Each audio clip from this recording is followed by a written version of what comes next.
Good afternoon, I'm Creeson Agecoutay. Welcome to APTN National News. A new patrol group is hitting the streets of Winnipeg next month. It's formed by the family of a First Nation woman who was murdered by a Winnipeg serial killer 2 years ago. They hope to use their experience to prevent more tragedies like this in the future. Sav Jonza has more.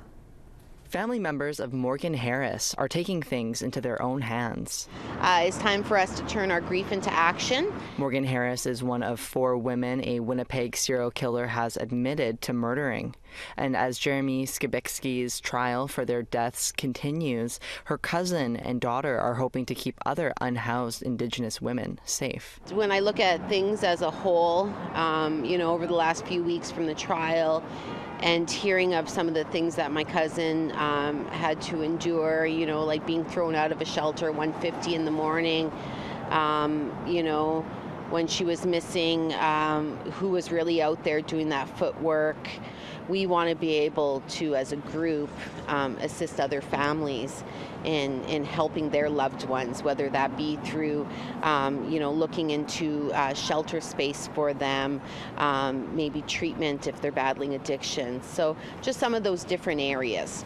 Morgan's Warriors is a new patrol group hitting the streets of Winnipeg. Melissa Robinson has years of experience under her belt through her time with the Bear Clan Patrol, but she says Morgan's Warriors will have less red tape and restrictions. This type of work is a 24/7 type job. This for us is about our women. This isn't a photo op for us. To get out there, walk for a couple of hours, take some pictures, hand out some food, and call it a day. Our work with this will never stop. Harris's youngest daughter, Elle, says she hopes to lead the walks one day. When I go out there and I see all these people sitting there and they have nowhere to go, and I have a home to go. I have money that I could be putting back into the community. I have the mental capacity to be doing so to help these people heal, and so many others do. They hope to begin patrols next month without the help of Winnipeg Police. We obviously do not have the best relationship with the Winnipeg Police, nor do we have faith or trust in them. They failed my cousin already, and they failed many other women. So do we want to have that part of them being associated with us? No. I'm sure we can figure out things on our own. Harris adds that the community they want to help doesn't trust the police either. They know we're going in there just to look for a person or just to pick up the used needles on the ground. They know they can trust us. Otherwise, if we had the police with us, they would not go near the door. They would not go near us. They would walk away. Robinson says Morgan's Warriors are eternally grateful for any support they receive and to join their Facebook page for updates. Sav Jonza, APTN National News, Winnipeg. Following NDP MPP Saul Mamakwa's historic address in his language of OG Cree at the Ontario Legislature on Tuesday, the leader of the opposition took the opportunity to go after the Ford government over a number of Indigenous issues. NDP leader Merritt Stiles hammered questions to the Minister of Environment Andrea Grant about the ongoing mercury contamination in Grassy Narrows First Nation. Here's some of that exchange. It has come to my attention, Speaker, that none of the ministers since 2018 have even set foot in Grassy Narrows. I want to know when this minister or somebody else from this government is going to go to Grassy Narrows, is going to treat this issue with the urgency that it demands, and stop the poisoning of the people of Grassy Narrows. Our first order of business of this government was to correct a historic wrong. And our first order of business was to ensure that we do take action on a progressive path forward, including the necessary supports and benefits, and ensuring that they are marked to inflation and the necessary supports are there. And secondary to this is working with Indigenous communities, the expert panels, and as has been the plan all along, to remain committed to ensure that there is a significant path forward. And this week proves a few commitments that we have on a path forward. But Speaker, as I mentioned, this is a very complex issue. It has been a historic issue. It's multi-jurisdictional. But know that this government will continue to correct a wrong and have a path forward. The Yukon government is introducing a new attendance policy, one that recognizes Indigenous students' cultural events. Officials say the new policy respects the educational value of Indigenous students' cultural practices. The policy ensures absences are not marked negatively on student report cards. It also extends to other cultural or religious activities, recognizing the diverse backgrounds of all Yukon students. The government says the change allows for a more respectful approach to documenting students' engagement with their cultural and religious backgrounds. The new policy is now in effect for all students. The Cumberland House Cree Nation in northern Saskatchewan has declared a state of emergency because the only road in and out of the community recently washed out. Heavy rain last week washed out Highway 123, leaving more than 2,000 people without safe access to essential services and emergency supplies. A petition is being sent to the Saskatchewan Ministry of Highways, and it now has more than 2,000 signatures in support of asking for assistance in fixing the road. According to community member Janelle Thomas, not only is the road limiting access to services, it's causing serious damage to their vehicles. There's so many people that are affected over there. That highway is just atrocious. You know, driving through there is causing so much damage to vehicles as well. Saskatchewan Highways says they're going to Cumberland House to discuss road repairs in the near future. We're always looking for your feedback or story ideas. Here's how you can continue the conversation. If you have a story you've been sitting on, send us an email to news@aptn.ca. To read and watch our stories you may have missed, go to aptnnews.ca. You can also find us online on your favorite social media sites, including TikTok, LinkedIn, and X. And you can watch this live newscast for free from your phone on YouTube. Hit the follow or like APTN News button to get all your Indigenous news updates. The Haven Dubois inquest has wrapped up early in Regina this week. We have reaction from the family and their lawyer in an interview you don't want to miss. We'll be back in 3 minutes.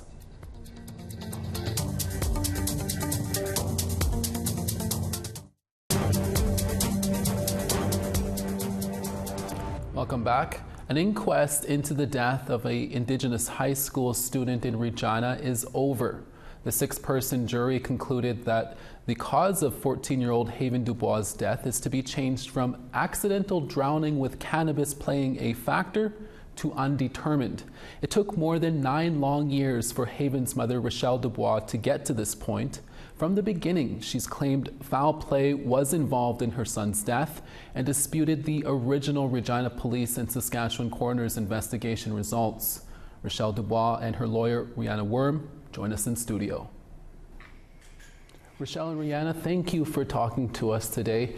Rochelle, we'll start with you. Tell me how you are feeling to finally get this decision changed from accidental to undetermined. Well, it's been a long 9-year fight. I feel like someone has actually heard a little bit of heard our story, heard Haven's story. I feel like it's taken way too long to get this far.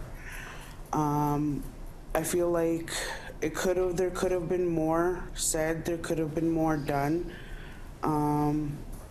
This is just a small victory. This is a small victory in the fight that we as a family have for Haven. It is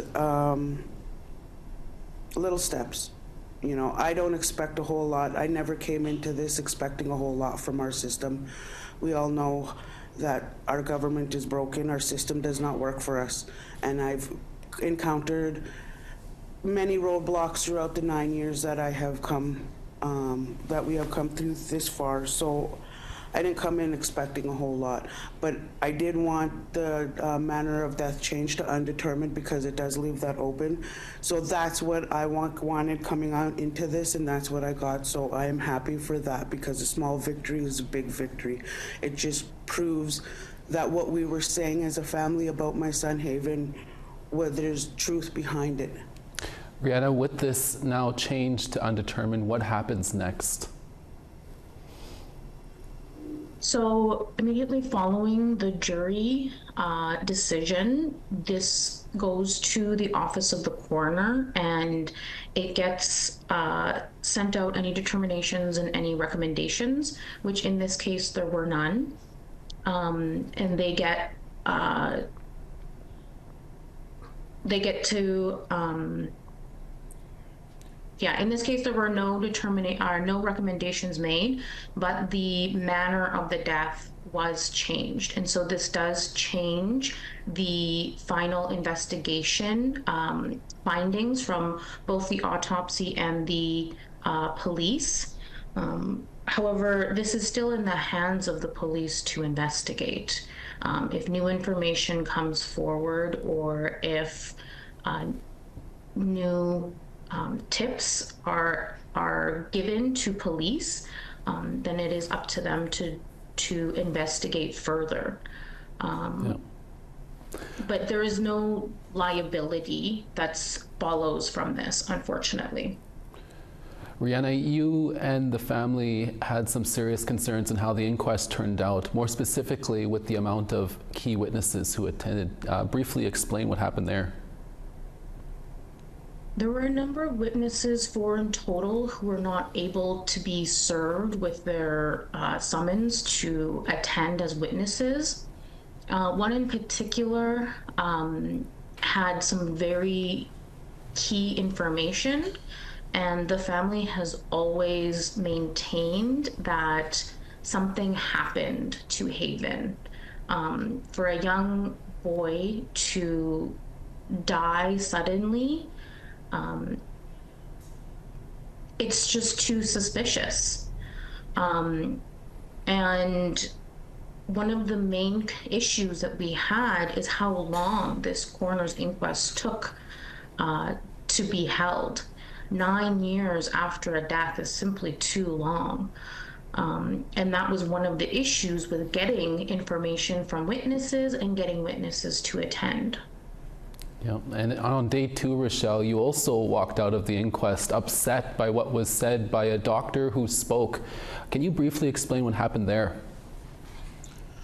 Well, I've always maintained that there was marks that were never documented in the coroner's report, and I've always said that. And so I seen a doctor backing up their reports and still basically calling me a liar, that there was no mark on his face, that there was no marks on his arms.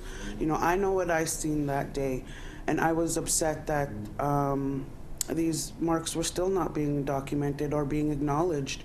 And I've been saying these things for 9 years, that there wasn't something, it wasn't an accidental death. And, you know, a lot of the things that I was saying was just being pushed aside for so many years, and they're still being pushed aside. There was a lot of things that could have been said throughout the process, but again, this is a one-sided system where we weren't allowed to bring forward other evidence regarding the case, regarding how the police investigated my son's death, or the lack of investigation.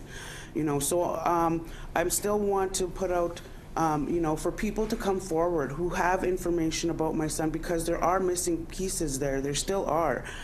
And, you know, I know that there have been other cases in the city of Regina in the 2015, like the Nadine Machiskinik case. There's other cases where our people whose sudden deaths were pointed towards accidental. Well, this is 2 key cases in the 2015. So there's got to be more. Like, there can't. That whole system in 2015 in Regina, the city police, was not working for us. It was not working for Indigenous people, and there was way too many accidental deaths in Regina specifically. So it's not just happening in Thunder Bay. It's not just happening up north. It's happening here in Regina, Saskatchewan as well. And I think that people need to come forward, step up, you know, make a stand against the police and bring our stories forward. Michelle Dubois and Rihanna Worm, we'll have to leave it there, and we'll be sure to bring more updates to our viewers, but I thank you both so much for talking to us today. Thank you. APTN Investigates and Little Bird win big at this year's Canadian Screen Awards. We'll tell you all about it when we return.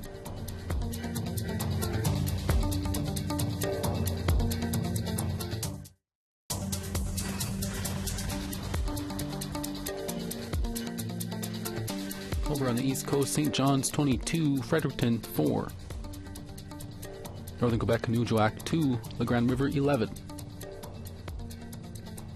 Val d'Or 11, St. Jovite 16.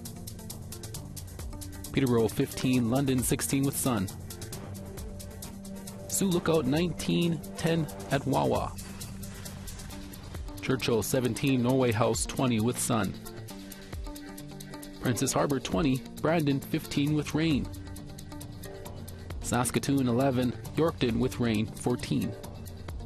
Stony Rapids 14 with sun, La Ronge 12 with some cloud and some sun. Fort Chipewyan 10 with rain, Fort McMurray 9 with sun.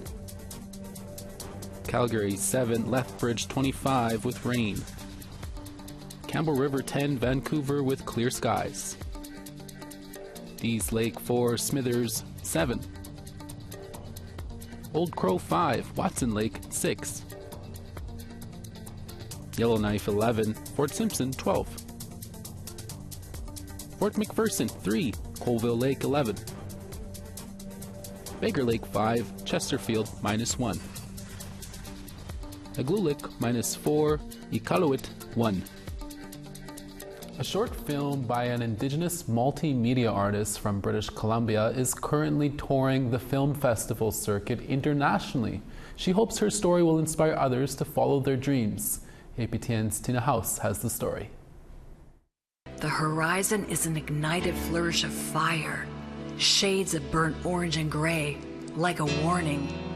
In dreams I swim freely in turquoise water, a woman unchained by trepidation. I built Night Swimming is a short in the film sand, written, produced, and directed by Andrea Grant. Grant, originally from a small First Nation on Penelakut Island off of Vancouver Island, now makes her home in Orange County, California. For Grant, a poet who mixes her spoken word with multimedia, created Night Swimming, her second film following her first successful film, Modern Native, that she released a few years ago. I began writing a poem and I thought about how water to me has always been very feminine, and I wanted to write something that would encompass the emotions of women. So the tempests, the rainstorms, the ocean, and just really have something allegorical that would be that powerful and that would get into Native culture, learning from your ancestors, all of that, those themes that I like to draw in. Andrea spent many years in New York City as a sought-after model and led some big ad campaigns. She eventually moved to Southern California and successfully created her own comic book series called Minx, where she is the superheroine in the storyline who surrounds herself with wild wolves, protecting Indigenous people from the harms of evil. She says filming Night Swimming took 3 days of intense shooting, but she says she is proud of the completed film and excited to share it with audiences worldwide. And it's been gratifying. It's been everything from Berlin to Tokyo to Canada, of course, through the United States. And it just keeps on going with the festival circuit. And so far, Night Swimming has won 2 Merit Awards and an award for Best Makeup.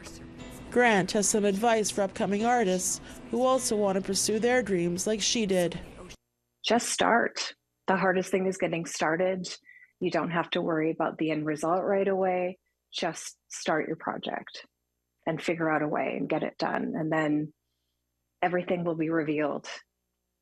Your next steps and such as you create, you'll begin to visualize, and you just have to stick with it. Perseverance, I think, is the toughest thing for an artist. Tina House, APTN National News, Vancouver. Thank you, Tina. The Canadian Screen Awards for News, Entertainment and Sports were handed out Tuesday night in Toronto, and APTN Investigates walked away with 2 awards. APTN Investigates won for Best News or Information Series, beating out the CBC's The Fifth Estate and CTV's W5.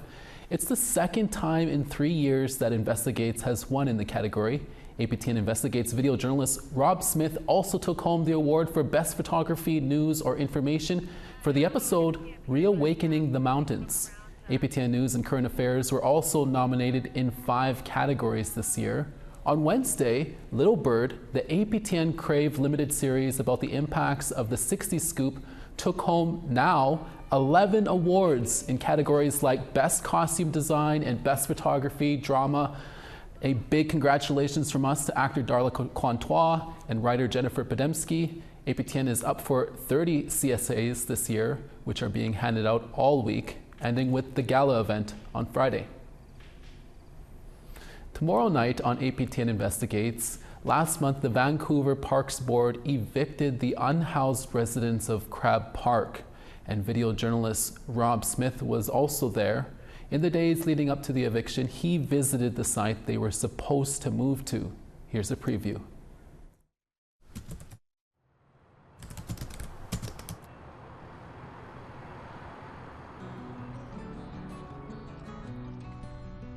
While getting coffee, I meet Doug. So what was your story, Doug? Why did you end up on the street yourself? Because of COVID, couldn't pay the bills anymore. And girlfriend was an addict and it just wasn't working for me, and found myself living in a tent. Why do you keep coming down here? To check on my friends that are still homeless. He's housed and employed now. Doug introduces me to Lynn Thompson. I'm from Treaty 4. I'm a Nish. I wish you were a Nish. And Makita Martin, two well-known figures in the downtown east side. The trio gets me behind the fence as they inspect the brand new setup. These are $500 tents. You know, any place you reside, there are rules. So just to be clear, you guys are, that this is a favorable situation. Oh, absolutely. Wouldn't you think so? This way, it's safe. We had 29 residents, and only 6 have moved over. I'm concerned about whether or not these new bylaws are going to stand up in court. The board convened to vote on amendments to its bylaws. Residents fear the new rules grant extraordinary powers of search and seizure to park staff. There hasn't been consultation. We didn't get any of these papers that they gave out. In the end, all in favor?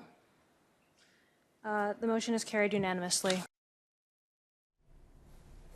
That episode is called Wrecking Crew. Catch it tomorrow night, right after the news. Now we take you to Ottawa, where Annette Francis is standing by to give us a preview of this evening's season finale of Nation to Nation. Annette. Tonight on Nation to Nation, I talked to Ontario NDP MPP Saul Mamakwa about his historical day this week in the Ontario Legislature and the urgent actions needed in First Nation communities. NDP MP Charlie Angus joins me to discuss the federal government's relations with Indigenous peoples and his time on Parliament Hill, as he recently announced he will not run for re-election. We also talked to Chief Peter Wesley about the desperate need for a new hospital for the Cree communities on James Bay in Ontario. That's right after this evening's news. Thank you, Annette. And that's our midday newscast for this Thursday, May 30th. From everyone here at our HQ in Winnipeg, hi, Masicho. Thank you for watching. Dennis Ward will be back for your afternoon national newscast. We'll see you then.